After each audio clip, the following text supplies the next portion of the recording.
Hello, lovely people. Happy Friday, Fry-yay. Tomorrow is the first official day of fall, the autumn equinox. The equinox happens once in the fall and once in the spring, and it marks the only days where there is nearly the same amount of daylight and darkness at all latitudes. I'm Coy, this is CNN 10, and on this penultimate day of fall, let's tackle today's headlines. We start with a troubling new study out of Stanford University where researchers found that wildfire smoke is undoing progress toward cleaner air across America. Air pollution from wildfire smoke can spread for miles, like this summer when smoke from Canada drifted into the U.S., turning skies in New York City yellow. And wildfire smoke is a type of particle pollution, or PM 2.5, because the particulates are so tiny they can sneak past our body's natural defenses and get into our system. If they get into your lungs and bloodstream, they could trigger asthma attacks or even heart attacks in some people. And long-term exposure can lead to deadly diseases, taking months or even years off of your life. PM 2.5 had become less concentrated in recent decades thanks to air quality improvement measures, but this new study shows that progress has been slowed or even reversed in 35 states because of wildfire smoke. Here's CNN's chief medical correspondent, Dr. Sanjay Gupta, with more. Look around you. Take a breath. What do you notice? It's hard to imagine, but even air that looks and feels clean could still be harmful. Air pollution is when anything, chemical, physical, or biological, changes the atmosphere. Now, the main culprit of air pollution has long been fossil fuels, but wildfires, like the ones that we've been seeing a lot of lately, are increasingly impacting our air quality. In fact, as things stand now, according to the World Health Organization, nearly all of us breathe air that is polluted.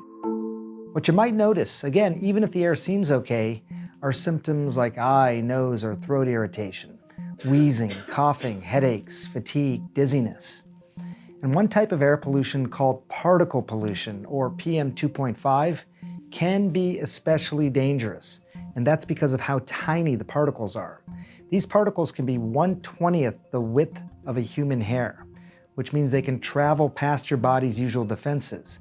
Now, I know you hear this and a lot of this might worry you, but there are also ways that you can protect yourself.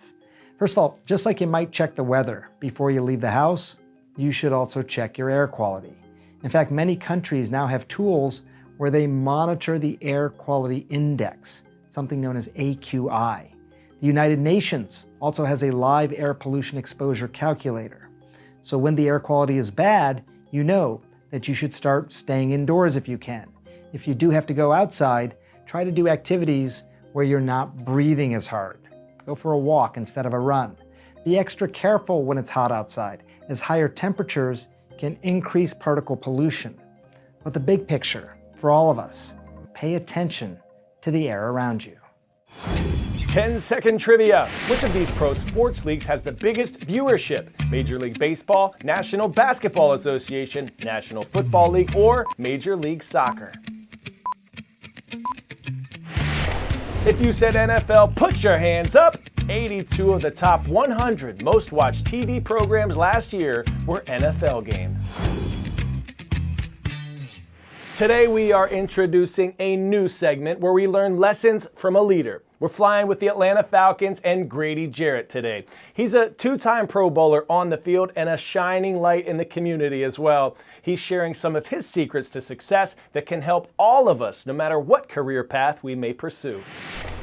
Hello, lovely people. We're here at the home of the Atlanta Falcons with the heartbeat and leader of the team, Grady Jarrett. He has worked himself into being a Pro Bowler and one of the best defensive linemen in the NFL. Thanks for spending some time with our CNN 10 family today, sharing some tips and tactics for achieving success in life. What inspires you, Grady? What motivates you?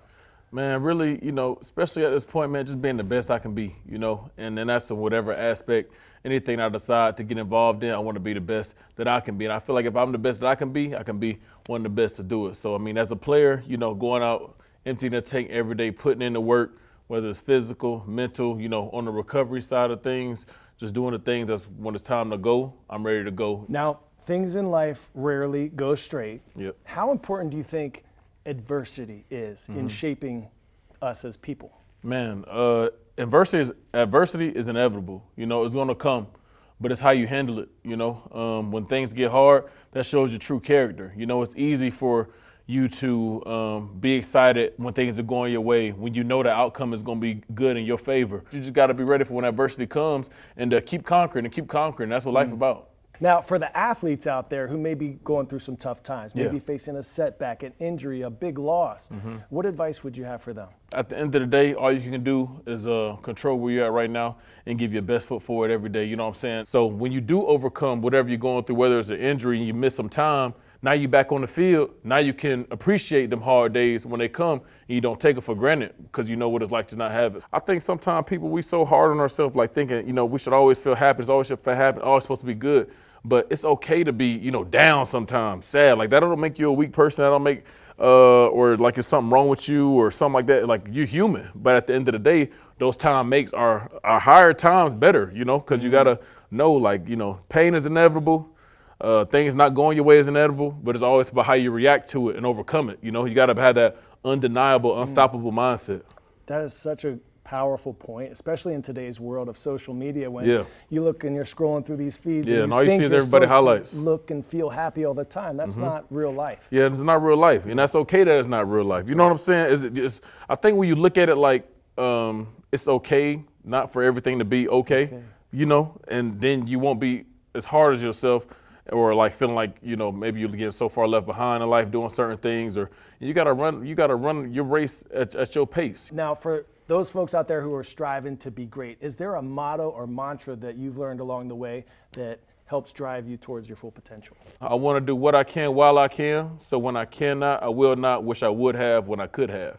And all that mean to me is just don't have any regrets. All right, one big lesson I'm reminded of by Grady is no matter how famous or successful you get, stay humble, stay hungry, never get too big for your britches. Keep shining, Grady. Thanks for spending time with our CNN 10 tribe today. I'm Coy Wire. And I'm Grady Jarrett. And we are CNN 10.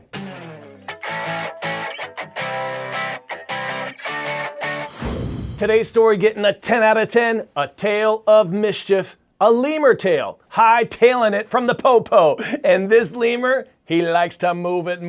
Look at him go! Leading police on a chase in Springfield, Missouri, it was probably thinking, leave her alone, dudes, I'm finally free. Its owners reported that it escaped, and with the help of 2 bystanders and a towel, the cops finally caught the ring-tailed runaway. No problem-lemur.